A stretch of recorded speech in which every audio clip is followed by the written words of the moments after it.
Sawadee-ka. Welcome to Bangkok. Welcome everybody to come to this.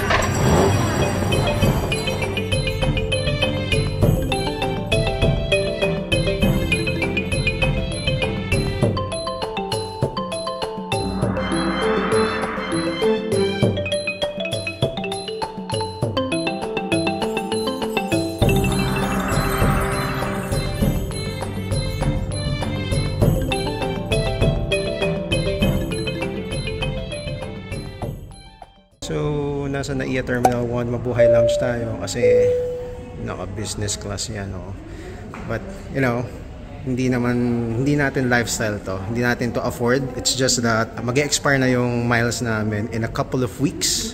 So, kung mag-economy siya, may masasayang na mga few thousands of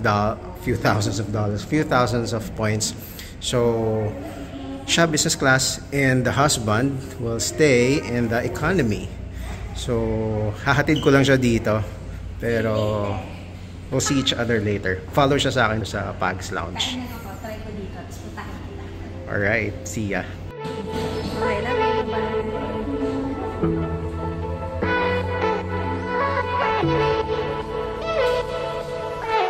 Bye.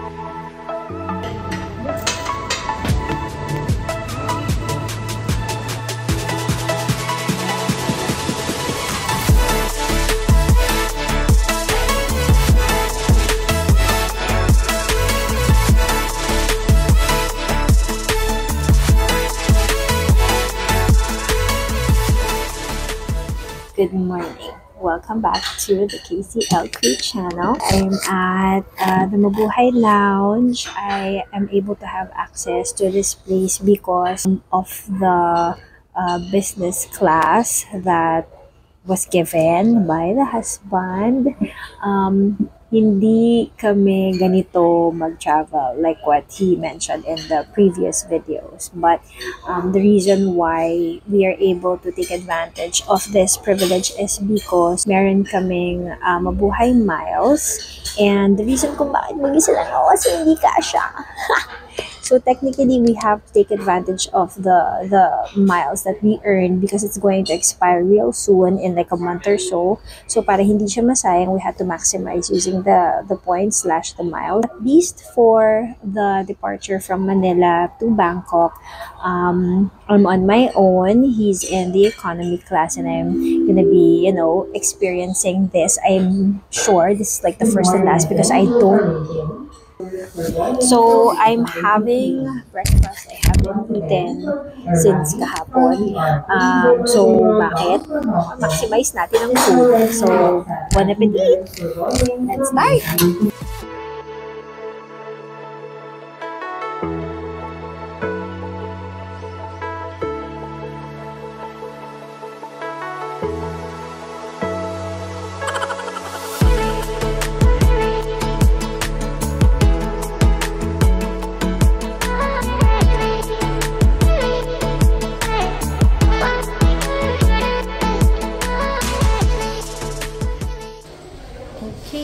Busog na me. Let's go meet the husband. He's at Pags. And we are going to him. Mas kain ulit ako. Okay, so I'm with my husband na. Na-miss daw niya kasi ako. Kain lang daw ako 1 hour. So we're here at the Pags Lounge.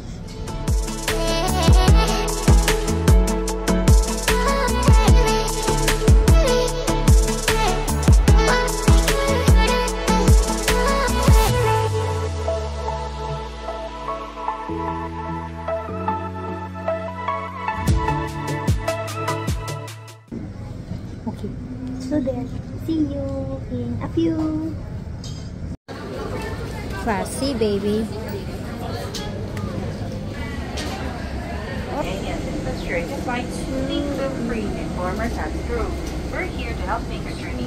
This is a first for me. I'm already seated sa business class. Nahihiya ako, hindi ko alam kung paano umarte. To think na napaka-arte ko. I'm gonna be ordering this one, pork satay for appetizers, and then stir-fried beef with asparagus and oyster sauce compared to the other one here. And then they have, like what I mentioned, the champagne, white wines, and red wines. So I'm thinking of getting, I don't know, champagne or white wine. Sana hindi mapait. And there, the other beverages, like cocktails and all that. Oh, thank you.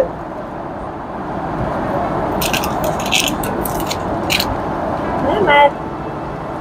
Alrighty. Here's my champagne.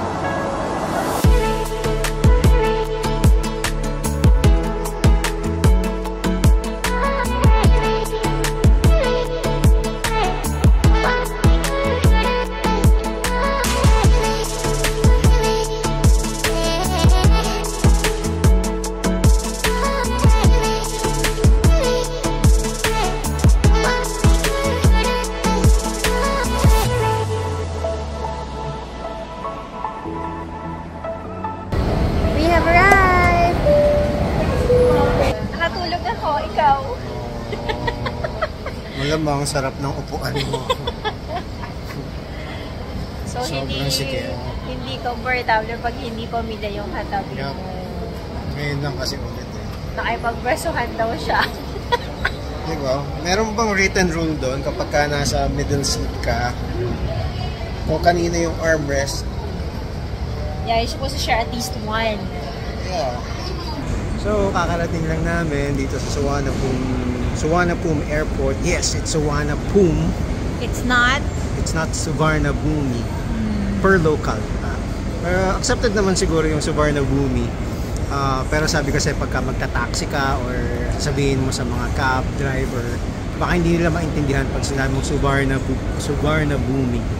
Instead, you say Suvarnabhumi Airport. So, dito na kami sa airport.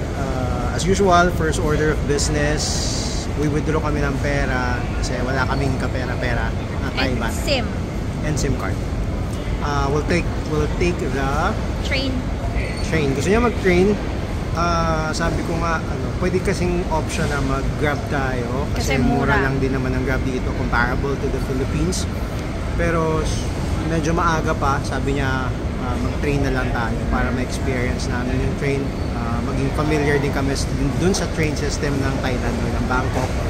So we'll take the airport ARL or Airport Railway Link.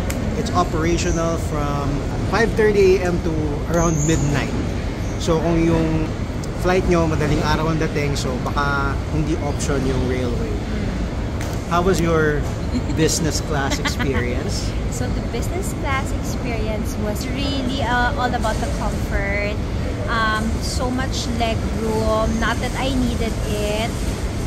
Tapos the people are extra nice, and then daming food.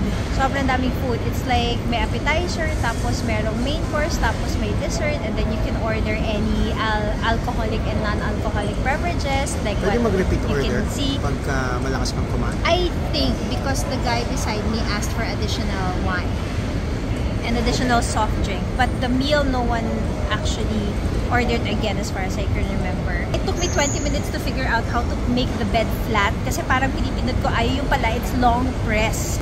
I think I have a tip. Though hindi ko na-experience yung business class, pero may mga nakita kasi ako online na they paid for business class flight. Oh, I shared that. Ah, you did? Yeah, I did. Okay. But go ahead. So what I did Share. was I researched the fleet ng PAL.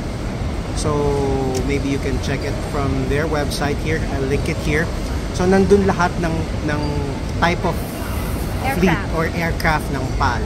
And then may mga pictures doon kung anong klase yung Seat ng business class nila. And it's like pag remember pag nag-business class kayo going to domestic flights like Cebu or wherever in the Philippines, and then you paid for business class flight, pag kita mo sa seat mo, parang chunky na upuan lang, and that's already considered as business class. Pero ang ine-expect natin na business class seat are yung full flat seat.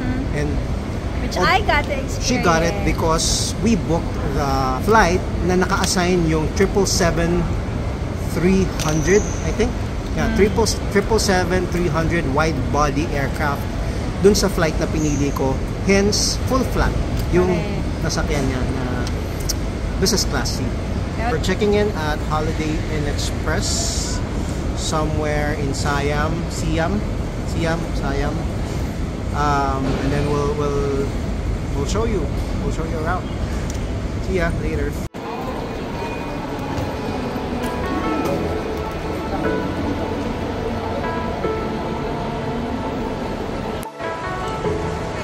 SIM card.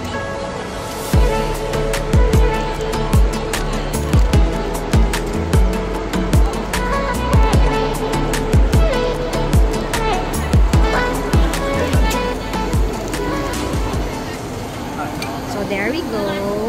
We're gonna get this for 5 days.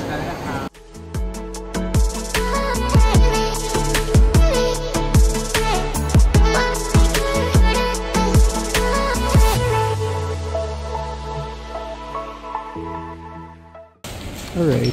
So, kung ang option naman, nyo naman is magpapapalit kayo ng money, huwag kayo dun magpapapalit sa arrival hall. Bumaba kayo sa basement 1 and then makikita nyo dito maraming money exchange booth. Mas okay yung exchange rates dito. Halos pare-parehas naman sila. But definitely higher exchange dito sa basement as compared to the arrival hall. Let's go.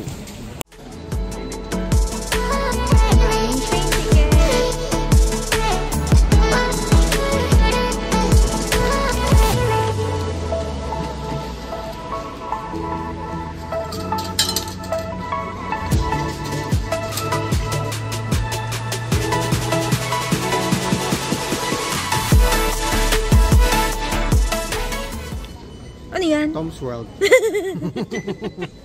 I was expecting a card. Yeah. So ano to? You drop it? No, parang may NFC din siya. It's this small? Yeah, parang mahuhulog siya. Anyway, Okay. Tom's World. Oh, arcade na tayo, guys. And so how much is this? 45 baht each. Okay. Try natin kung paano. It worked! And we get to ride the train. Ah, this is new, ah. Smaller. But we don't know if it's convenient or not kasi nga ang liit. Mga bata. Where's your coin? Where's your token? Alrighty. Let's go.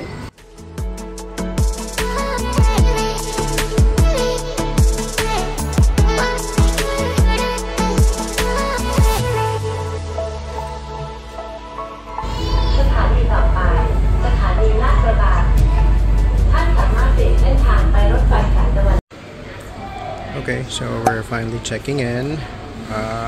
We're checking in at Holiday Inn Express Siam. So very convenient. May McDonald's sa ground floor. Well, as if naman magmamakdo tayo, pero no, just saying. May McDonald's and there's 7-Eleven, there's ATM machine. Room tour. Fresh.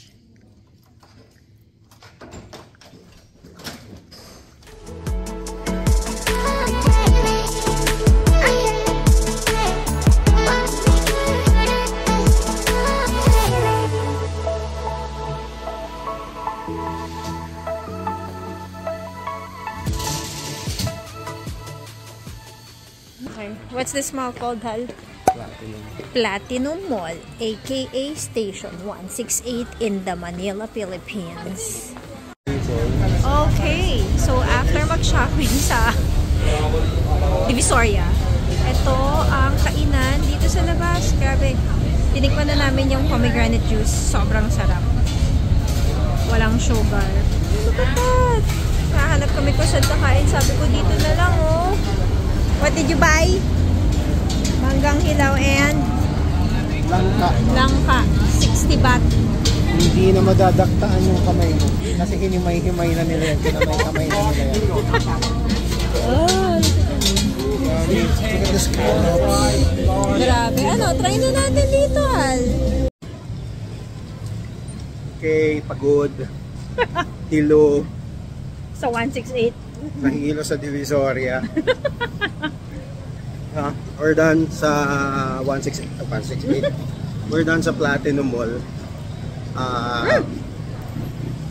Lakad kami papunta dun sa Big C area, sa supermarket. Pero hindi mo na kami bibili. We're too hungry. Same traffic situation, same lagkit situation. The only difference is that mas matino yung transportation system. Yes, correct. After walking 15,000 steps, nagutom kami. Kanina, pagod na. However, sabi namin, sige, try natin puntahan yung area kung saan madaming mga locals ang kumakain. Ang goal natin is makakain ng tom yum, pad thai, at kung ano-ano pa every single day. So, ito ang trip natin. Local restaurants na wala sa mall.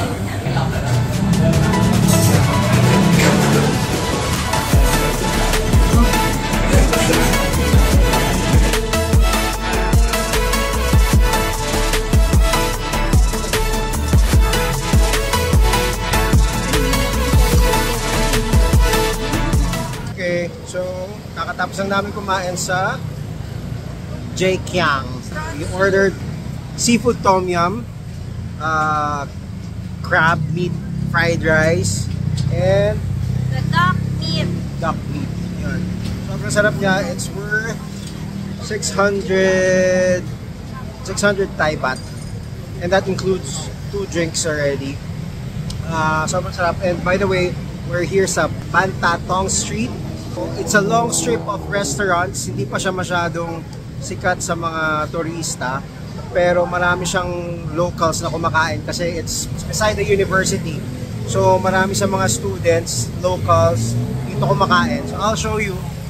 It's a very long strip of restaurants. Left and right. Left and right. In the next coming days, nights, babalik kami dito. And that caps off our Day 1.